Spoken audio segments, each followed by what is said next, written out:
அனைவருக்கும் என் இனிய வணக்கங்கள். டிஎன்பிஎஸ்சி குரூப் 4 எக்ஸாம் வர ஞாயிற்றுக்கிழமை ஜூன் 9ஆம் தேதி நடக்க இருக்குது. ஸோ இந்த எக்ஸாமுக்காக பார்த்தீங்கன்னா நிறைய பேர் உங்களுடைய சக்திக்கு மீறி நிறைய எஃபோர்ட்டை நீங்கள் போட்டிருப்பீங்க. ஸோ நிறைய பேர் பல வருட காலமாக இந்த எக்ஸாமுக்காக காத்திருந்துருக்கலாம். ஸோ அதுக்கான ஒரு டைமும் உங்களுக்கு வந்துடுச்சு. ஸோ இன்னுமே பார்த்தீங்கன்னா நிறைய ஸ்டூடெண்ட்ஸ்க்கு சில குழப்பங்கள் இருக்கலாம். நான் படித்த விஷயங்கள் வருமா? ஸோ சில பேர் நான் சிலபஸ் இன்னும் கம்ப்ளீட் பண்ணாமல் வச்சுருக்கேனே, ஸோ என்னால் சக்ஸஸ் பண்ண முடியுமா அப்படின்ட்டு நிறைய குழப்பத்தோடு இருப்பீங்க. ஸோ இந்த எக்ஸாம் அப்படின்றது பார்த்திங்கன்னா உங்களுடைய எஃபோர்ட், உங்களுடைய வாழ்க்கையில் நீங்கள் ஸ்ட்ரகிள் பண்ண நிறைய விஷயங்களை ப்ரூவ் பண்ணக்கூடிய ஒரு களமாக இது அமைய போகுது. ஸோ இந்த இடத்துல இந்த எக்ஸாம்னாலே நமக்கு பிபி ஏறும்னு சொல்லுவாங்க. இந்த பிபிங்கிறது கண்டிப்பாக ஏறணும், ஆனால் அது ப்ளட் ப்ரெஷர் கிடையாது.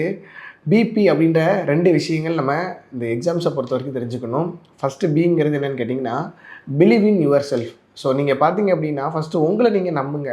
ஸோ உங்களை நீங்கள் நம்ப ஆரம்பிக்கும் போதே பார்த்தீங்க அப்படின்னா சக்ஸஸ் உங்களை நெருங்கிட்டு இருக்கு அப்படின்னு அர்த்தம். ஸோ நீங்கள் படித்த விஷயங்கள் மட்டும்தான் அங்கே வரும் அப்படின்றத நம்புங்க. நீங்கள் படிக்காத விஷயங்கள் வராது அப்படின்றத நம்புங்க. ஸோ அதே மாதிரி நீங்கள் என்னென்ன விஷயங்களை படிச்சிங்களோ அதை கரெக்டாக போட போகிறீங்க, கரெக்டாக அந்த ஆன்சர் பண்ண போகிறீங்க. நீங்கள் இந்த எக்ஸாமை கிளியர் பண்ணி ஒரு போஸ்டிங்கை அச்சீவ் பண்ண போகிறீங்க அப்படின்னு ஃபஸ்ட்டு உங்களை நீங்களே நம்பிக்கங்க. ஸோ 2வது பிங்கிறது என்னென்னு கேட்டிங்க அப்படின்னா, ஸோ எல்லோரும் சொல்லுவாங்க practice makes the man perfect அப்படின்னு சொல்லுவாங்க. ஆனால் practice with the performance make the perfection அப்படின்னு சொல்லலாம். ஸோ நீங்கள் இவ்வளோ நாள் பார்த்தீங்கன்னா இந்த எக்ஸாமுக்கு ப்ராக்டிஸ் பண்ணியாச்சு. இப்போ நீங்கள் பெர்ஃபார்ம் பண்ண போகிற டைம்.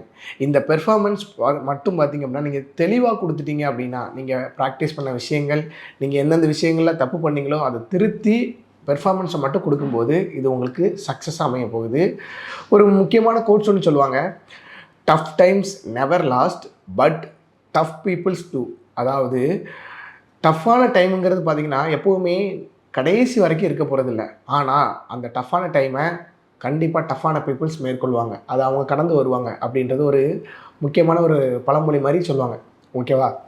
ஸோ அப்போ உங்களுக்கான கடினமான நாட்கள்லாம் முடிஞ்சு போயிடுச்சு. ஸோ இப்போ பார்த்திங்கன்னா நீங்கள் உங்களுடைய திறமையை, உங்களுடைய பெர்ஃபார்மன்ஸை ப்ரூவ் பண்ணக்கூடிய டைம் வந்துடுச்சு.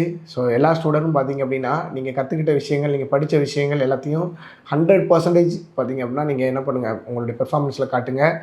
ஸோ சக்ஸஸ் அப்படின்றது வெறும் ஸ்டோரி மட்டும் கிடையாது, it is a successor of struggles அப்படின்றத நீங்கள் ப்ரூவ் பண்ணி சக்ஸஸ் பெற போகிறீங்க. ஸோ இந்த குரூப் 4 எழுதக்கூடிய என்னுடைய அன்பு சகோதர சகோதரிகள் எல்லாருக்கும் என்னுடைய இனிய மற்றும் மனமார்ந்த வாழ்த்துக்களை நான் தெரிவிச்சுக்கிறேன்.